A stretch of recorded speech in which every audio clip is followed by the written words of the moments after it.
நான் அவர்களிடம் முக்கியமாக கொடுத்தது நானும் உங்ககிட்ட கொடுத்துட்டு போறேன் பாருங்க. சில திறவுகோல சில ரகசியத்தை உன் காதுக்குள்ளே உன் உயிருக்குள்ளே செலுத்திட்டு போறேன். அதை நீ கவனம் செலுத்தலைன்னா இதே நிலைமை உனக்கும் நிகழும். அப்ப ஒரு மேகம் வந்து சூரியனை மறைச்சிடும்.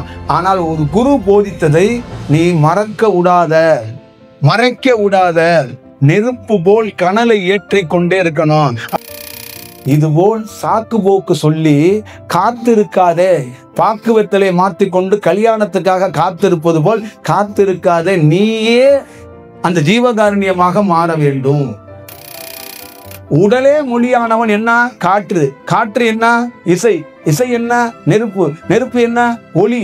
ஒளியா இருக்கிறவன் என்ன? ஜீவன். ஜீவனாக இருக்கிறவன் எங்கே இருப்பான்? நீ காயகல்பத்துக்காக கல்வி எடுத்தா என்ன? எவ்வளவு பெரிய தியானத்தை கொடுத்தா என்ன? ஐநா சபையில் உரை நிகழ்த்தினா என்ன? நீ உறங்கி போனாயே. அப்போ ஒரு குருவுடைய அந்த நாதம்னு சொல்ற அந்த அடிய அந்த கரெக்டாக பாதையை பிடித்து உயிரிலே சித்தி செய்தால் நீ உறங்க மாட்டாள்.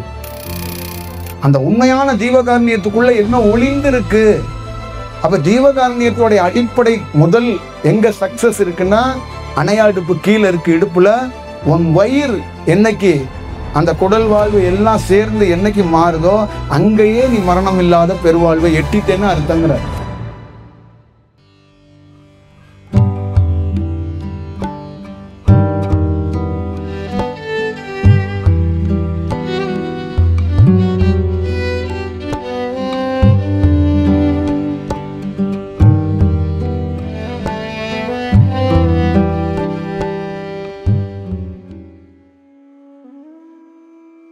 இப்ப வேதாத்திரியும் சாது சிதம்பரமும் அவருடைய மாணவர்கள்.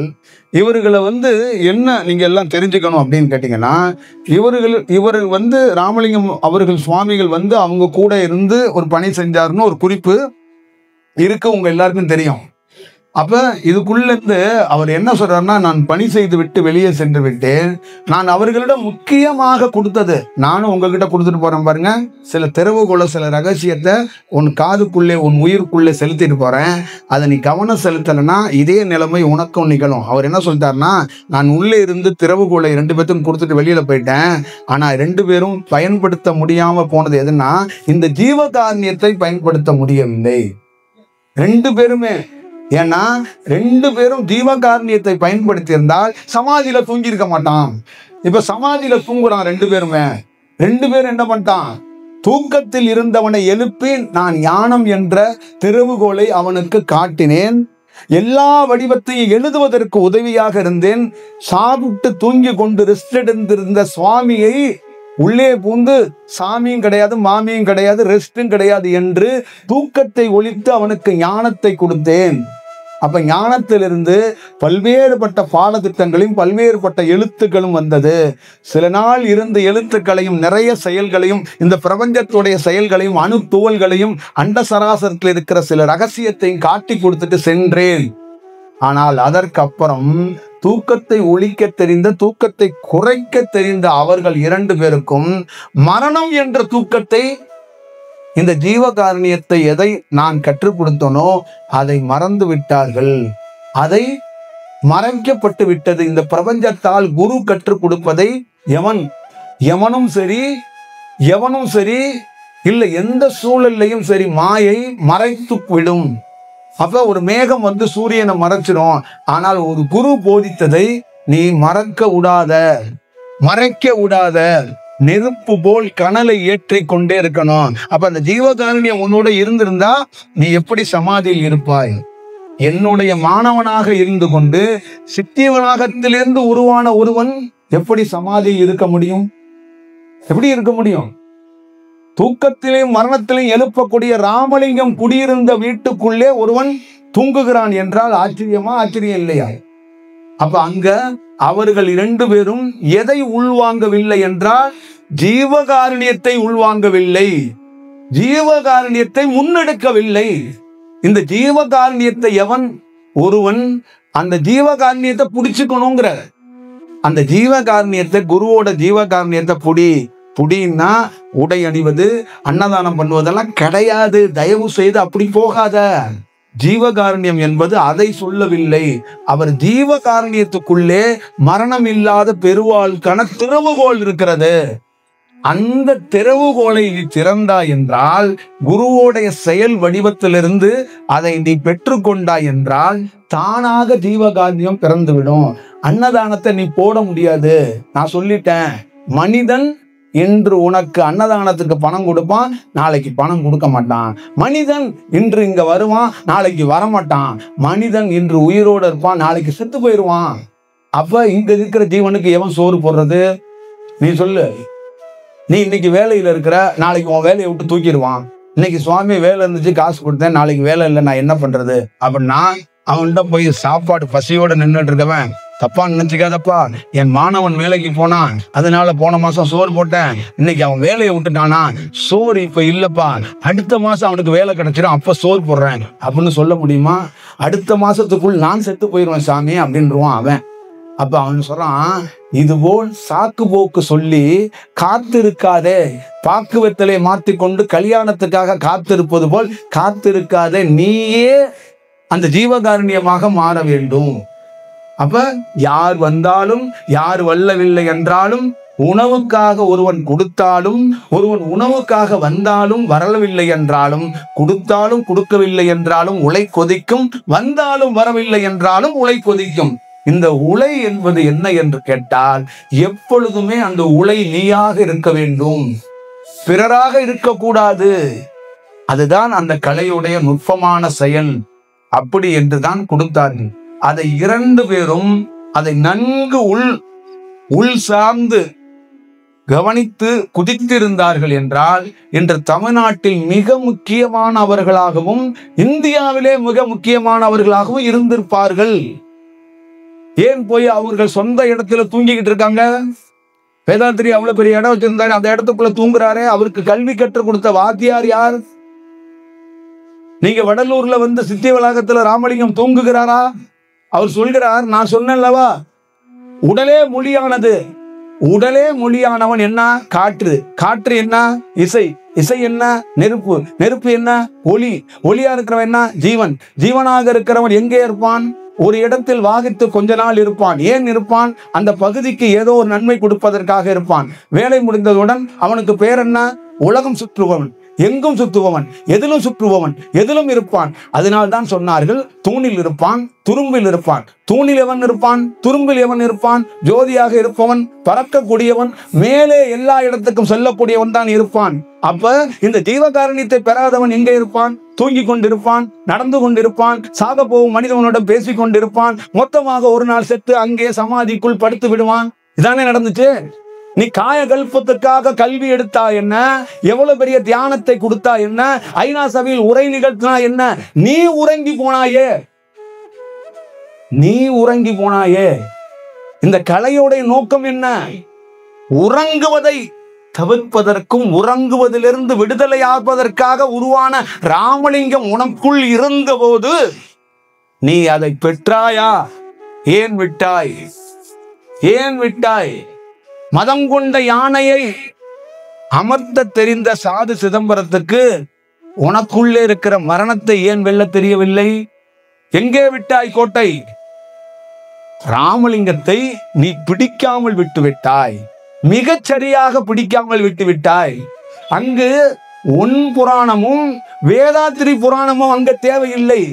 மகத்துவமான ஒருத்தன் உனக்குள்ளே குடியிருந்தான் அல்லவா, அவனை ஏன் விட்டாய்? அவன் ஜீவகாருண்யம் எங்கே? அதை விட்டாய் அல்லவா, நீ உறங்குகிறாய். உன் சமாதிக்கு பத்தி கொளுத்தட்டும், சூடம் கொளுத்தட்டும், என்ன வேணாலும் கொடுத்தட்டும், நீ உறங்குபவன், விழிப்பவன் அல்ல. ராமலிங்கம் விழிப்பவர். ராமலிங்கத்துக்கு சாவு இல்லை, ராமலிங்கத்துக்கு உறக்கம் இல்லை. ராமலிங்கம் எப்பொழுதும் உறங்குபவர் அல்ல, எப்பொழுதும் காற்றாக வீசிக்கொண்டே இருப்பவர்கள். நீயும் சிதம்பரமும் உறங்கி கொண்டிருக்கிறீர்கள். உறங்குவதற்கு உன்னுடைய சேனைகள் எல்லாம் விசிறி கொண்டிருக்கிறது, பத்தியை போட்டு விசிறி கொண்டிருக்கிறது. இது என்ன? அப்போ ஒரு குருவுடைய அந்த நாதம்னு சொல்ற அந்த அடிய, அந்த கரெக்டாக பாதையை பிடித்து உயிரிலே சித்தி செய்தால் நீ உறங்க மாட்டாய். என்னுடைய செயல் என்ன? அதே வடிவத்தை பெற்றதுனால் நான் உன்னிடம் என்ன சொல்கிறேன், என்னுடைய நோக்கம் என்ன, உறங்குபவனை எழுப்புவது. எதுல? சுடுகாட்டுல தூங்குனாம் பாரு, அவனை எழுப்புவேன். நீ இப்ப என்ன பண்ற, முழித்திருக்கிறாய், ஆனா உறங்கி கொண்டிருக்கிறாய். தூங்குவவனை எழுப்பிடலாம், தூங்குற மாதிரி நடக்கிறவனை எழுப்ப முடியாதுன்னு ஊர்ல சொல்லுவாங்கல்ல. இப்ப நீங்க எல்லாருமே உங்களை எழுப்ப முடியாம போராடுறது காரணம், நீங்க தூங்குறவன் மாதிரியே நடிக்கிற டிக்கெட்டு. உங்களை எழுப்புறது ரொம்ப கடினம். ஏன்னா மனம் உள்ள தூங்குறவன் மாதிரியே ஒரு ஆளுங்க நீங்க. இப்ப உங்களை எப்படி தெரியுமா எழுப்புறோம், மகனே தயவு செய்து எனக்கு சேவை செய்யாத, உனக்கு சேவை செய்யாத, தூங்கி போகாத, செத்து போகாத, தூங்காதே சாகாதே. என்னுடைய பழமொழி, தூங்காதே சாகாதே, செத்து போகாதே. அதுக்காக தான் நான் வந்தேன். தூங்குவதையும் குறை, சாகுவதையும் குறை, ரெண்டையும் குறைத்து தயவு செய்து சாகாம வாழு அப்படின்னா. எப்படி சாமி சாகாம வாழ முடியும்? எங்க அப்பா செத்து போனாரு, எங்க தாத்தா செத்து போனாரு, எங்க பெரியம்மா செத்து போனாங்க, வீட்டுல 2 பேர் இன்னும் சாகிறதுக்கு தயாரா இருக்கிறாங்க, எப்படி சாமி சாகாம இருக்க முடியும்? ஈஸியா ஒரு வழி சொல்லுங்க அப்படின்னு நீ கேட்டா, அவன் என்ன சொல்றான்னா, குருவை ஒரு பிசுறு கூட தப்பாமல் அப்படியே இரு. தாய்க்கு பிறந்தவன் தகப்பனுக்கு பிறந்தவன் தப்பாமல் இருக்கிறான் என்று சொல்லுவானல்ல. குருவை கரெக்டாக பிடித்தவன் சாக மாட்டான். பிடிச்சுக்க கரெக்டா, அப்படி இப்படி பிடிச்சி கட்டி பிடிச்சி அவர் பிடிச்சி உருளாத. கரெக்டா எதை பிடிக்கணும்னா அவருடைய எது போதனை அதை பிடிச்சுக்க. ராமலிங்கத்தை பிடிச்சிருக்கணும் அப்படின்னா ராமலிங்க சுவாமியோட முக்கியமானது ஜீவகாருண்யம். ஜீவகாருண்யத்துக்கு அண்டாவை தூக்கிட்டு போய் குண்டாவை தூக்கிட்டு போய் பொங்கல் போடுறது இல்லை.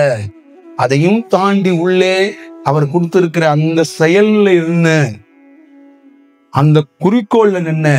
அப்ப நீ பிறரிடம் போய் செல்வம் கேட்காத. அவர் சொல்றாரு, என்னிடமே கேளு, உணவளிக்கணுமா நான் ஆசீர்வாதம் பண்றேங்கிற. உனக்கு என்ன எத்தனை பேருக்கு சோல் பண்ணும்? ஏன் போய் கணேசன்லாம் வசூல் பண்ணிட்டு இருக்க? நான் போடுறேன்ப்பா. அந்த அந்த அந்த செயல் என்னகிட்ட இருக்கு, நான் போடுறேன் உணவு. நீ எதற்காக? அப்ப நீ எப்படி நிற்க வேண்டும் அதை கற்றுக்கொள்ள வேண்டும். இதுக்குள்ள இருக்கிற முக்கியமான பெரிய வடிவம் என்னன்னு கேட்டீங்கன்னா, இப்ப நாம இருக்கிறோம்ல, இந்த வடிவத்திலிருந்து பெரும் மாற்றம் எதுவாக நின்றுகிட்டு இருக்கோம், எதை நோக்கி பயணிக்கிறோங்கிறத சொல்றேன். எதை நோக்கி போறோம்னா, ஒரு காற்று அந்த காற்று உணவு அருந்தாது, தூக்கத்தை எடுக்காது, மரணத்தை சந்திக்காது. ஆனா ஒரு காற்றை நீங்க நல்லா நினைச்சு பாருங்க, நீங்க இறப்பதற்கு முக்கியமான காரணம் எதுவா இருக்குன்னா காற்று இல்லைன்னா நின்று இறந்துடுறேங்கிறீங்க. ஆனா ஒரு காற்று இன்னொரு காற்றை நேசிக்குமா, சுவாசிக்குமா? காற்றுக்கு காற்று வேணுமா? நீங்க சொல்லுங்க. காற்றுக்கு காற்று வேணுமா? வேண்டியது இல்லையா? காற்றுக்கு வேண்டியது இல்லைல்ல. அப்ப காற்றாக நீ மாறிட்டனா நீ சுவாசிக்கிறத கூட நிறுத்தி போடுவ. அப்ப உனக்கு காற்றே இங்க தேவைப்படாது. அப்புறம் எப்படி நீ மரணம் அடைவ? அதுதான் அவர் சொல்றாரு. அந்த மரணம் இல்லாத பெருவாழ்வுங்கிறதுக்கு உண்மையான தத்துவம் என்னன்னா, உன் உடலே காற்றாக மாறணும், நீயே காற்றாக மாறணும், உன் ஒளியே காற்றாக மாறணும், உன் உயிர் சக்தியே காற்றாக மாறினா ஒரு காற்று அது சுவாசிக்கிறதே நிறுத்தி கொள்ளும். அது சுவாசிக்காதுங்கிறான். சுவாசிக்காத ஒருவன் எங்கடா மரணம் அடைய போறாங்கிறான். எப்படி மரணம் அடைவாங்கிறான்? எப்படி மரணம் இருக்கும்? நீங்க லாஜிக்கா சொல்லுங்க, எப்படி மரணம் இருக்கும்? புரியுதுங்களா? அப்ப இதுதான் அவர் சொல்லுகிற குறிக்கோளை தான். அப்ப அவர் சொல்றார், நான் வந்த காலம் ரொம்ப பயங்கரமான பேரிடர் காலம். அந்த பேரிடர் காலத்துல நான் ஜீவகாருண்யத்தை கொண்டு அப்ப உருவ வழிபாடுகள் தீவிரமாக இருக்கிற காலம். அது மாதிரி இந்த மாதிரி ஜோதி இந்த மாதிரி விஷயத்தெல்லாம் அவங்களால கற்பனை பண்ணி கூட பார்க்க முடியாத ஒரு காலம். அப்ப அந்த காலகட்டத்துக்குள் நான் மரணம் இல்லாத பெருவாழ்வுன்னு சொல்லும் போது நகைக்கக்கூடிய காலம். அதே மாதிரி வைகுண்டத்துக்கு போகக்கூடிய என்ற வார்த்தையை சொல்லக்கூடியதும் நகைப்புக்குரிய காலம். அதே மாதிரி இந்த அருள் பெரும் ஜோதி தனிப்பெரும் கருணை என்று சொல்வதும் அப்ப யாரும் இதை பத்தி ரசிக்க முடியாத காலம். அப்ப என்னன்னு தெரியாத இந்த காலத்துக்குள்ள நான் இவ்வளவு பெரிய தத்துவத்தையும் உண்மையையும் கொடுத்தேன், தோற்றி வைத்தேன். அப்பொழுது அதற்கான வாய்ப்புகள் மக்களிடம் என்ன சொன்னேன்னா, என்னால களத்துல இறங்கி பணி பண்ண முடியாத ஒரு சூழல் இருக்கு. அதனால நான் என்ன சொல்றேன்னா, எவனிடம் இந்த ஜீவகாருண்யம் இருக்கோ அவன் தூக்கத்தையும் மரணத்தையும் எழுப்பிக் கொள்ளலாம். அப்ப நான் எப்படி ஆப்ஷன் கொடுத்துட்டு போனேன்னா, என்னால் எழுப்ப முடியவில்லை, அந்த காலம் பயங்கரமாக இருந்தது, பின்னாட்கள்லையும் வரும் நாட்கள்லையும் நீங்கள் என்ன செய்கள் என்றால், இந்த ஜீவகாருண்யத்தை எவன் ஒருவன் கையில் வைத்திருக்கிறானோ அவன் தூக்கத்தையும் மரணத்தையும் எழுப்பிக் கொள்ளலாம். அதற்கு உத்தரவாதமாக நான் கொடுத்து விட்டு போகிறேன் என்று கொடுத்துட்டார். ஆனால் நம்மூரில் இருக்கிறவர்கள் இந்த ஜீவகாருண்யத்தை எப்படி செய்கிறார்கள் என்பதை நீங்கள் எல்லோரும் பார்த்தீங்க. அதற்கு முக்கியமான காரணம் ஒரு குருவோடைய அந்த அடிப்படையை பிடித்து அதுல கலக்கணும். இப்ப நம்ம பேசுறோம், நம்ம செய்யறோம் தாண்டி அடிப்படையா கலக்கணும். இப்ப நீங்க நல்லா ஞாபகம் வச்சுக்கோங்க, இந்த உணவு, இந்த நம்ம கொடுக்கிற உணவு எல்லாமே 100% மாணவர்களால கொடுக்கப்படுது. ஆனா ஒரு மாணவருக்கும் நான் தான் கொடுக்குறேன்னு யாருக்கு யார் முகமும் தெரியாது. இன்னொன்று, அந்த வடிவத்தை மாணவர்களும் தோற்றி வைக்கல, நான் தோற்றி வைக்கல, அது தானாக நிகழ்கிறது. அதுதான் ரொம்ப முக்கியம். நேற்று ஒரு மாணவன் கொடுத்தான், இன்னைக்கு அவன் கொடுக்கணுங்கிறதுக்குள்ள இன்னொரு மாணவன் வந்து கொடுத்துட்டு போயிட்டே இருக்கிறான். அப்ப நேற்று கொடுத்த மாணவன் கொடுத்தானு விசாரிச்சுட்டு அவன் கொடுக்கல, அதை கொடுத்தாவணும்னு கொடுக்கல. அதுதான் இதுல இருக்கிற விஷயம். அப்ப இயற்கையாக அந்த இயல்பாக ஒரு இடத்துக்குள்ள ஒரு பொருள் இருக்குன்னா அந்த பொருளை நோக்கி தானாக 2 பேர் வருவாங்க. இதுதான் இதோடைய வடிவம். அப்ப அந்த ஜீவகாருண்யங்கிறதுக்கு முக்கியமான பொருள் என்னன்னா, இந்த ஈர்ப்புல 4 பறவைகள் வந்து என்ன பண்ணும், அங்க இருக்கிற செயல்ல காத்து இருக்கும். இன்னும் 2 பறவைகள் வந்து அங்க போடுற விதைகளை சாப்பிடும். அப்ப வந்த 4 பறவைகளும் அந்த ஈர்ப்புலயே உட்கார்ந்துருக்கும். இப்ப இங்க வந்திருக்க பறவைகள்லாம் எப்படி தெரியுமா, சோறு திங்க வந்த பறவைகள் கிடையாது, ஈர்ப்புல உட்கார வந்த பறவைகள். மத்தியானம் 1 மணிக்கு 2 பறவைகள் வரும், அது சோறு திங்க வந்த பறவைகள். எல்லாம் பறவைகள் தான். ஆனா ஒரு பறவைகள் ஈர்ப்புல வந்து உட்கார்ந்து இருக்குது. சாப்பிடு அப்படின்னா அது பெருசா லைக் பண்ணாது. இங்க இருக்கிற யாருக்கிட்டையும், எனக்கூட ரொம்ப நாள் பயணிக்கிறவங்ககிட்ட நான் பார்த்தது, ரொம்ப பெருசால உணவை பத்தி ஃபீல் பண்ண மாட்டாங்க. நம்ம கூட இருக்கிற ஆட்கள்ல நான் டீப்பா கவனித்தது, இந்த 1.25-2 வருஷத்துல நிறைய பேரை உணவுக்கு பெரிய முக்கியத்துவம் அளிக்க மாட்டாங்க. 3 வேளை சாப்பிட்டுக்கிட்டு இருந்தவன் 2 வேளை சாப்பிடுவான், 2 வேளை சாப்பிட்டவன் 1.5 வேளை சாப்பிடுவான். அதுலேயே வந்து என்னன்னா ஃபுல்லா சாப்பிட்டவன் 1 கரண்டி, 1/2 கரண்டி, 3/4 கரண்டி இப்படி சாப்பிடுவான். ஆனா அதே வேளையில அவன் நல்லா சாப்பிடுகிறவனா இருந்தாலும் உணவுக்கு முக்கியத்துவம் அளிக்க மாட்டான். ஏன்னா அவன் அறியாமலே அவனுக்குள்ள இருக்கிற ஈர்ப்புல அந்த பசி தன்மை குறைந்து பசிக்கு முக்கியத்துவம் கொடுக்காதவனாக மாறி நிற்பான். அதான் ஈர்ப்புல உட்கார்ந்து இருக்கிறது. இப்ப இந்த ஈர்ப்பு இல்லைன்னா பசி வந்துடும். அட என்னங்க ஒரு சொற்பொழி வாங்கிட்டே இருக்காரு, சோற போட சொல்லுங்க அப்படின்னு இருப்பாங்க. புரியுதுங்களா? இப்ப மக்களை உட்கார வச்சு இங்க பேசணும் வச்சுக்கல, அந்த ஈர்ப்புல நம்ம கொண்டு வந்துருவான். ஆனா அவனுக்குள்ள என்னன்னா அந்த ஈர்ப்பு முதல்ல வராது இல்ல. அப்ப என்ன பண்ணுவாங்க, சாமி சோறு போட்டுட்டு பேசுங்களே சாமி அப்படின்றான். இப்ப கல்யாணத்துல தாலி கட்டிட்டு இருக்கும் போதே கதவை உடச்சிட்டு ஓடிடுவாங்க. புரியுதுங்களா? எங்க ஊர்ல கதவே இல்லாம தான் மண்டபத்தை பார்ப்போம், கதவு இல்லாத மண்டபத்தை பார்ப்போம். ஏன்னா கிச்சன்ல அவங்க கட்டும் போதே உடச்சிட்டு ஓடிடுவாங்க. நான் தான் பல நாள் சொல்லியிருக்கேன் கல்யாணம் மாப்பிள்ளைகிட்ட, இங்க கட்டாத நீ அங்க போய் கட்டு, எங்க சாப்பாடு போற இடத்துல கட்டிடுறா, அப்பதான் அவங்களுக்கு ஈஸியா இருக்கும் அப்படிம்பாங்க. இங்க ஒருத்தர் எங்க ஊர்ல ஒரு பெரிய தலைவர், அவர் அந்த ஏரியாவில் ரொம்ப ஃபேமஸ் ஆனவர். அவர் பேசிக்கிட்டே இருக்கிறாரு, இவங்க தாலி கட்டிட்டாங்க, டக்குன்னு பார்த்தா எவனுமே கல்யாணம் பண்றது இல்லை. ஒரு 4 பேர் தான் உட்காந்துருக்காங்க, அதுல நானும் ஒருத்தன். அவர் சொல்றாரு, நான் முக்கியமா உணவு முக்கியமா அப்படிங்கிறாரு. இந்த 4 பேர்த்துல 3 பேரும் ஏஞ்சி போறாங்க. அவர் பெரிய ஆளுங்க, அவரை பிடிச்சு கொண்டாடுறதே ரொம்ப கஷ்டம். அந்த பொண்ணு அப்பா, பொண்ணு மாப்பிள்ளையோட அப்பா எல்லாம் பாக்குறாங்க, அப்படியே ஒரு மாதிரி ஃபீலோட பாக்குறாங்க. அவரை கூட்டிட்டு வந்து ரிக்வஸ்ட் பண்ணி இந்த கல்யாணத்துக்கு கூட்டு வந்ததே பெரிய விஷயம். அப்ப என்ன சொல்றாங்க, நீ எவ்வளவு பெரிய ஆளா வேணாலும் இரு, உணவுக்கு முன்னாடி நீ எல்லாம் ஒண்ணும் இல்லை. புரியுதா? அப்ப கடைசியாக அவர் வந்து தலைவர் வந்து கோவத்துல என்ன பண்றேன்னு தெரியாம அப்ப வந்து சாப்பிட உட்கார்ந்த போது அப்ப வந்து எல்லாரையும் பார்த்துட்டு சொன்னாராம், நாம வந்து சாப்பாட்டுக்கு முன்னாடி தோல்வி அடைந்து விட்டோம். அப்ப இந்த உலகத்துல சோறு ஜெயிச்சிடுது. அப்ப எனக்கு முதல் முறையாக கட்சிக்கு போகும்போது எங்க அப்பா சொன்னாரு, திறமையெல்லாம் எடுத்துட்டு வராத, கையில பணம் எடுத்துட்டு வா, திறமைய தோக்கடிச்சிரும் பணம், பணம் தான் ஜெயிக்கும், திறமை ரெண்டாவது போயிரும்பா அப்படின்னாரு. அடுத்தது இப்ப நான் என்ன நினைச்சேன்னா, பேச்சால் எல்லாத்தையும் கவர்ந்தரலாம்னு நினைச்சேன். இங்க சாப்பாடு நம்மளை வந்து காலி பண்ணிருச்சு. அப்ப சாப்பாட்டுக்கிட்டையும் பணத்துக்கிட்டையும் நம்ம கொஞ்சம் ஜாக்கிரதையா இருக்கணும். அதனாலதான் நம்ம ஊர்ல தமிழ்நாட்டுல எது ரொம்ப ஃபேமஸ் அப்படின்னு கேட்டீங்கன்னா சாப்பாடு தான். தமிழ்நாட்டுல இல்ல, உலகம் முழுக்க எது ரொம்ப ஃபேமஸ் அப்படின்னா சாப்பாடு. உலகம் முழுக்க மக்கள் எதை நோக்கி ஓடுவாங்கன்னா பணம். இது ரெண்டும் தான்.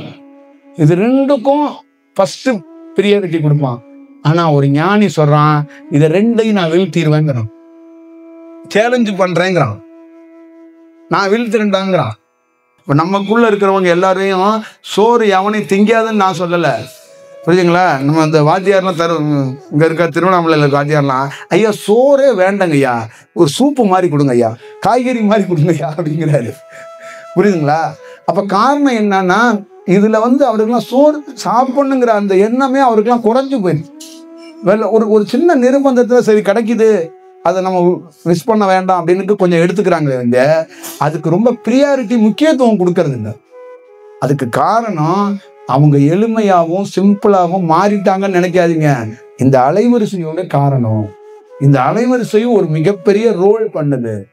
அப்ப இதே செயலை தான் உன்னுடைய வீட்டுக்குள்ளேயும் பண்ணும், அதே மாதிரி உன் தூக்கத்துக்குள்ளேயும் பண்ணும், அதே மாதிரி உன் மரணத்துக்கும் பண்ணும். அதை ரொம்ப கவனமா நீ கையாண்டனா, கவனமா அதுக்குள்ள வாழ்ந்தனா, ஒரு நாள் உன் தூக்கத்தையும் ஒழிச்சிடலாம், ஒரு நாள் உன் மரணத்தையும் ஒழிக்கிறதுக்கு ஒரு வாய்ப்பை உருவாக்கலாம். அப்ப ராமலிங்க சுவாமிகள் அன்னைக்கு போராடி கொடுத்தது எது என்றால், அந்த மரணம் இல்லாத பெருவாழ்வும் தூங்குபவனை எழுப்புவதும் மரணித்தவனை எழுப்புவதற்காக வந்துவிட்டு, அதை எம்மால் செய்ய முடியவில்லை, நீயே எழுப்பிக்கொள் என்று ஜீவகாருண்யத்தை கையில கொடுத்துட்டு போனா, இந்த ஜீவகாருண்யம் இன்னைக்கு தமிழ்நாட்டிலையும் இந்தியாவிலையும் ராமலிங்க சுவாமிகள் பேரை சொல்லி என்ன நடந்துகிட்டு இருக்குன்னு உங்களுக்கே தெரியும், அதை நாம் சொல்ல வேண்டாம்.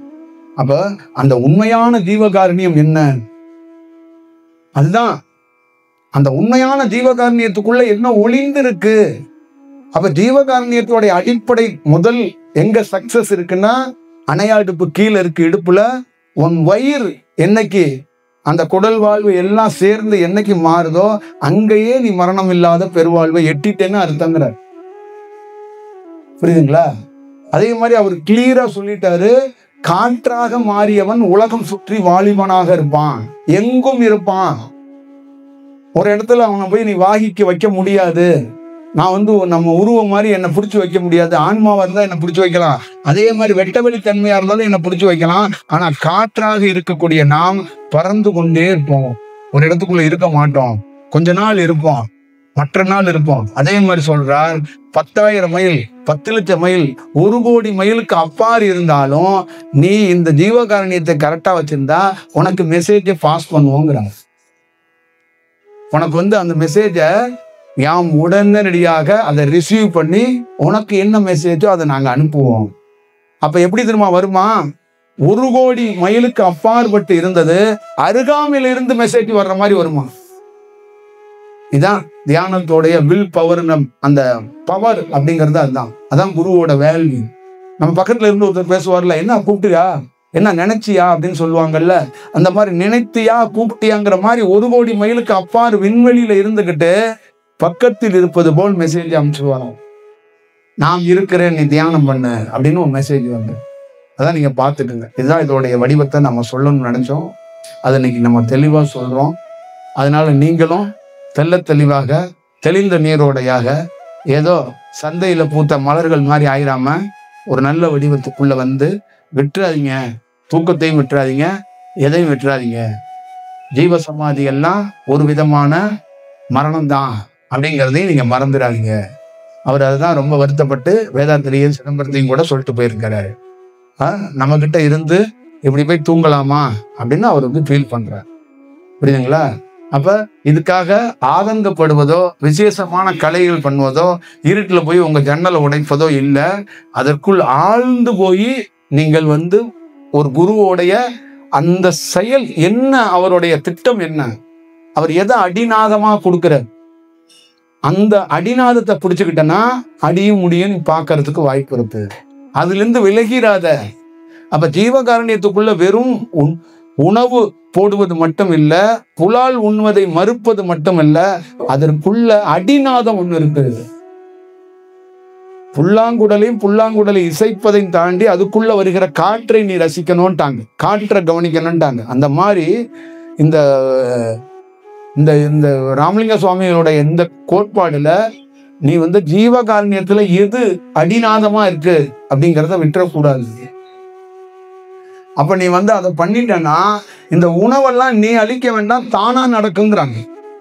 இதெல்லாம் நீ பெரிய பெரிய வேலையா எடுத்துக்க வேண்டாம், அது பாட்டுல ஒரு பக்கம் நடந்துகிட்டே இருக்கும். நீ வந்து பெருசா இதை போய் நீ ஒரு வேலை, ஒரு போர், ஒரு வார் அந்த மாதிரி நீ வந்து யோசிக்காத, ஒரு வார் மாதிரி யோசிக்காத. இது ஒரு பெரிய வேலை, இதை எப்படி ரன் பண்றது, எப்படி நிர்வாகம் பண்றது. ஹோட்டல்ல நிர்வாகம் பண்றோம், நம்ம வீட்டுல கல்யாணம் பண்றோம், நம்ம வீட்டுல காது குத்து வைக்கிறோம், 10 பேர் 20 பேர் சாப்பிட வருவாங்க, அதை மெயின்டைன் பண்ணணும். இவங்களுக்கு 10 பேருக்கு விஐபி நீ பார்த்துக்க, இவங்களுக்கு நீ பார்த்துக்கன்னு சொல்லுவோம்ல, அந்த மாதிரி இது இருக்காது, தானாக நிகழும் அப்படிங்கிறாங்க. அதனாலதான் சமபந்தி போஜனம் எல்லாமே நிகழும். அங்கு எல்லாத்தையும் தாண்டி ஒரு அமைதி நிகழுங்கிறாங்க. அந்த அன்னதானத்துல ஒரு அமைதி நிகழும். அடுத்தது அந்த உணவே ஒரு அமைதியாக இருக்கும். சமைப்பவன் எப்படி வேணாலும் இருக்கலாம், ஆனா அதுக்குள்ளேருந்து வருகிற உணவுக்குள்ள ஒரு அமைதி இருக்கும். ஏன்னா ஒருத்தருடைய அனுபவம் தான் அந்த உணவே, ஒருத்தருடைய அனுபவத்துக்காக தான் அந்த உணவு பிறந்திருக்கான். அப்ப அவர் சொல்றாரு ராமலிங்க சுவாமிகள், என்னுடைய அனுபவத்துல ஜீவகாருண்யம் பிறந்ததுங்கிறார். நான் ஜீவகாருண்யத்தை உருவாக்கல, என்னுடைய அனுபவத்துல என்னுடைய தியானத்திலிருந்து பிறந்துருச்சு அதுங்கிறார். இந்த மாதிரி அனுபவத்தை பெற்றதுனால பிறந்துருச்சு அப்படிங்கிறது தான் இதோடைய முக்கியமான வடிவமா இருக்கு. அப்ப நீங்க வந்து பார்த்துக்கங்க, சரிங்களா? அப்ப அவர் வந்து நம்மகிட்ட அதை ரொம்ப ரொம்ப முக்கியமா சொல்லி, அதே மாதிரி என்கிட்ட ரொம்ப ஸ்ட்ராங்கா சொன்னார். 1.25 வருஷத்துக்கு முன்னாடி இந்த சத்திய ஞான சபையில ஒருத்தர் வருவாரு 7வது திரைய விலக்கி ஜோதியை பார்க்க சொல்ல, இந்த சத்திய ஞான சபை மாதிரியே ஒருத்தர் உருவாகி வருவாரு, அதுக்காக தான் அதை உருவாக்குறோம், அது நீங்க தான், நீங்க இங்க இருங்கன்னு என்கிட்ட சொன்னாரு. நான் வந்து பயந்துக்கிட்டு ஓடி வந்துட்டேங்கன்னு சொன்னேன் உங்ககிட்ட. உண்மையிலே பயந்துட்டு ஓடி வந்துட்டேன். இது என்னடா இது ஒரு விஷ பரீட்சையா இருக்கு, அவர் எங்க இருக்கிறார், நம்ம எங்க இருக்கிறோம், இதெல்லாம் என்னப்பா இது அப்படின்னு நான் வந்துட்டேன். ஆனால் அவர் வந்து என்னிடம் சொன்னது இதுதான், இந்த கட்டடம் வந்து ஒருத்தர் உருவாவாரு, மீண்டும் என்ன போல ஒருவர் இங்க வந்து பணி செய்வாரு, அதுக்கு நான் வந்து ஒரு சமிக்கையாக ஒரு அடையாளத்தை விட்டுட்டு போறேன், நீங்க பாருங்க, வர்றாரா வரலையான்னு மட்டும் பாருங்க அப்படின்னு சொல்லிட்டு போனேன். அந்த மாதிரி நீங்க ஒண்ணு உருவானீங்க அப்படின்னு என்ன சொன்னாங்க.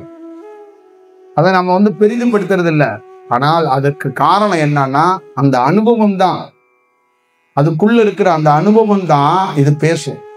இது வந்து வெறும் வார்த்தையால நம்ம வந்து பேசிட முடியாதுங்கிறத நீங்க வந்து தெரிஞ்சுக்கணும், பார்த்துக்கங்க.